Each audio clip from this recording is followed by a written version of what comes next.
Hi, my name's Esther, and today I'll be showing you how to make macarons.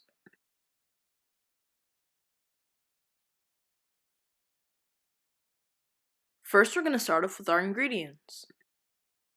You're going to need powdered sugar and eggs.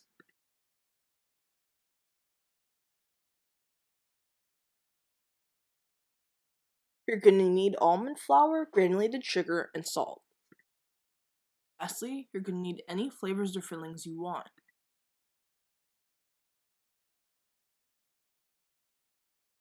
You're going to start off by separating 3 egg yolks.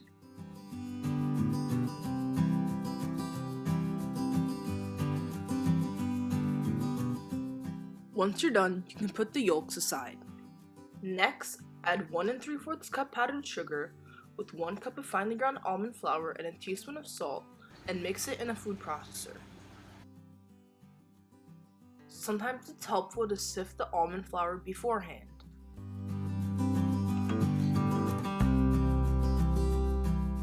As your dry ingredients finish sifting, you can add your egg yolk to a clean mixing bowl. Start the mixture at a moderate speed. Once the egg whites are frothy, add the salt.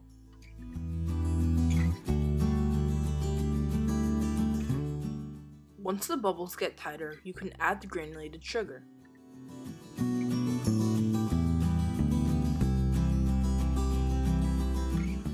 You're going to want to keep mixing till the egg whites form stiff peaks. In other words, when you lift the whisk, the whites should hold their shape.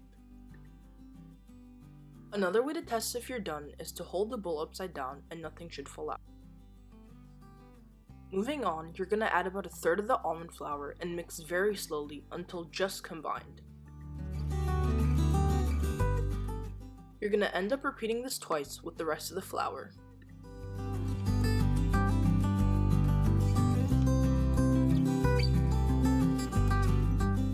A good way to prevent lumps without overworking the batter is to scrape the sides of the bowl.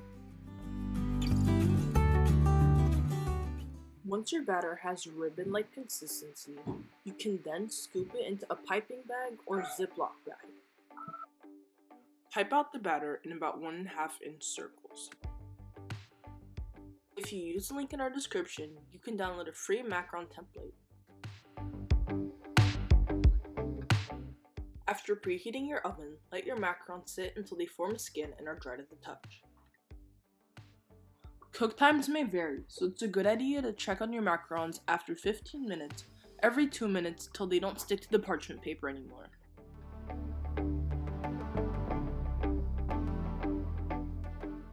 After letting the macarons cool down completely, you are now ready to fill them. I ended up using strawberry cream cheese and matcha, but here are some inspirations. For a sweet flavor, you could use caramel.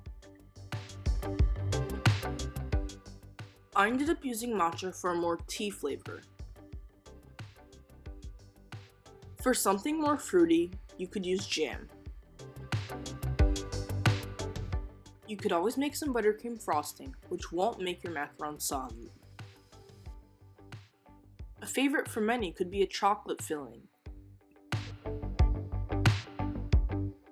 When you have your filling, add a dollop to a macaron shell and top it off with the remaining shell.